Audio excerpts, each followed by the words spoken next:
Padraig, we're looking at quite a large baler.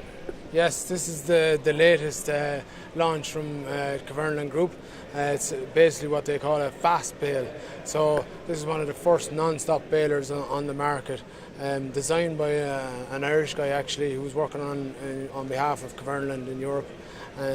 So basically the concept of it is does what it says. It's a non-stop baler basically. So historically a customer would be familiar with baling. He has to stop for 20-30 seconds every time to let the bale process, wrap it, drop it off the back. With this unit there's a pre-chamber system in the baler where initially there's up to 50% of the bale is made in this pre-chamber, and then it transfers into the main chamber. The transfer of crop then moves into the main chamber.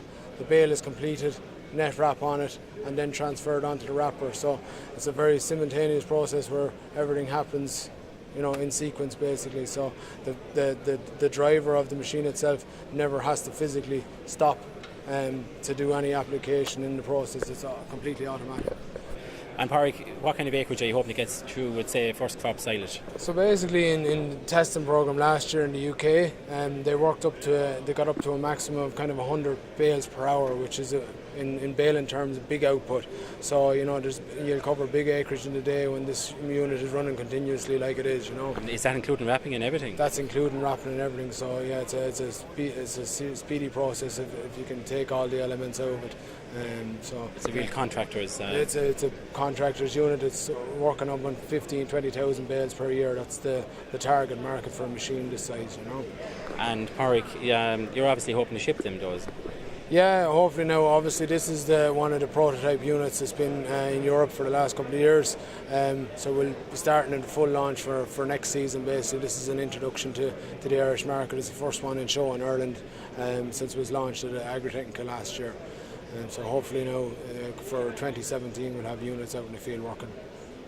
So I suppose the most unique part of this baler is the fact that it has a pre-chamber system, which is what you see here on the side of the baler itself. So initially, as I say, up to 50% of the bale is produced in that pre-chamber, and then obviously the transfer then is done into the main chamber continuously. So once the flow material is taken from the pre-chamber, it's diverted into the main chamber, and then the process starts again in the pre-chamber system. So I suppose that's the most unique part of the fact that there's constantly material being flowing into the baler, and it doesn't have to stop at any point.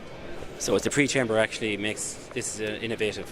Yeah, the pre-chamber is what really makes it stand out from all the balers on the market currently, that you can physically have a pre-charged system feeding the main chamber. Here on the back of the wrapper you see where the actual bale is transferred from the main chamber onto the wrapping table. There's no actual transfer mechanism that transfers the bale. It's just complete gravity that when the bale chamber opens it falls back onto the wrapping unit themselves. So the bale then, once wrapped, the whole main frame here opens up to allow the bale to drop nice and gently onto the ground, so you won't damage your bale on that final transfer while dropping it onto the ground itself.